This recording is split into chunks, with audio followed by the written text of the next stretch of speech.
Kannada beauty Rukmini Vasant తన natural acting తో ఇప్పుడు సౌత్ ఫిల్మ్ ఇండస్ట్రీని ఏలేస్తుంది. రిషబ్ శెట్టి ప్రతిష్టాత్మక చిత్రం కాంతారా చాప్టర్ 1 లో కనకవతిగా పవర్ఫుల్ రోల్ దక్కించుకున్న ఈ భామకు ఇప్పుడు భాషతో సంబంధం లేకుండా ఆఫర్లు వెల్లువెత్తుతున్నాయి. తాజాగా కోలీవుడ్ స్టార్ హీరో సరసన నటించే గోల్డెన్ ఛాన్స్ ఈమెకు దక్కింది.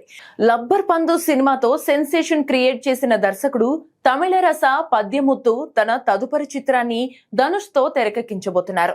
ధనుష్ కెరీర్ లో 57వ చిత్రంగా రాబోతున్న ఈ సినిమాలో రుక్మిణి వసంత్ ను హీరోయిన్ గా ఖరారు చేశారు.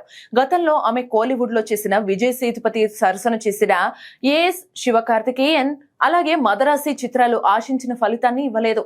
కానీ ధనుష్ ప్రాజెక్ట్ ఆమెకు కోలీవుడ్ లో గ్రాండ్ బ్రేక్ ఇస్తుందని ట్రేడ్ వర్గాలు విశ్లేషిస్తున్నాయి.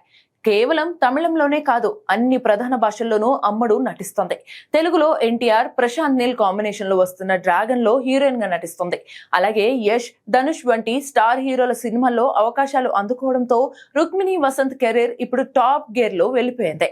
ఈ సినిమాలన్నీ ఒకదాని తర్వాత ఒకటి విడుదలకు సిద్ధమవుతున్నాయి. కాబట్టి రాబోయే రోజుల్లో రుక్మిణి సౌత్ ఇండియాలో నంబర్ 1 హీరోయిన్ గా మారినా ఆశ్చర్యపోనక్కర్లేదు.